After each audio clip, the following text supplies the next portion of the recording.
مردم که میآیند بر حوض کوثر عده‌ای راه پیدا میکنن و عده‌ای از اونجا رانده میشوند و به اونها راه داده نمیشود. فاذا راى رسول الله صلی الله علیه و آله و سلم من یصرف من محبینا یبکی و یقول، وقتی که رسول الله صلی الله علیه و آله و سلم می‌بیند که گناهکاران از شیعه، محبین امیرالمؤمنین، محبین اهل بیت علیهم الصلاة و السلام را از حوض کوثر میرانند ملائکه، اینها لیاقت حوض کوثر را ندارند. رسول الله صلی الله علیه و آله و سلم گریه میکنند و میگویند یا رب شیعة علی، ای خدای من شیعیان علی علیه السلام، شیعیان برادر من، دوستداران برادر من، اونهایی که در دنیا در 13 رجب جشن میگرفتن، کیک میخریدن، چراغانی میکردن،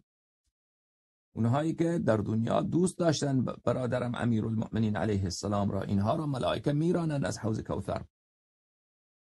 پس در اون هنگام خداوند متعال یک ملکی را میفرستاده پیش پیغمبر صلی الله علیه و آله و سلم. اون ملک میآید دلداری میکند که یا رسول الله، این اشکهای مبارک چرا جاری شده؟ چرا گریه میفرمایید؟ میفرماید فیقول ابکی لاناس من شیعة علی علیه السلام، میفرمایند که من از برای مردمهایی هستند از شیعیان برادرم امیرالمؤمنین علیه السلام که اینها اراهم قد صرفوا تلقاء اصحاب النار و منعوا ورود حوضی، من میبینم که اینها از اینجا کوچانیده شدن، از جانب حوض کوثر اینها برگردانیده شدن به سوی اونهایی که جهنمی هستند از دشمنان ما، به سوی اونها،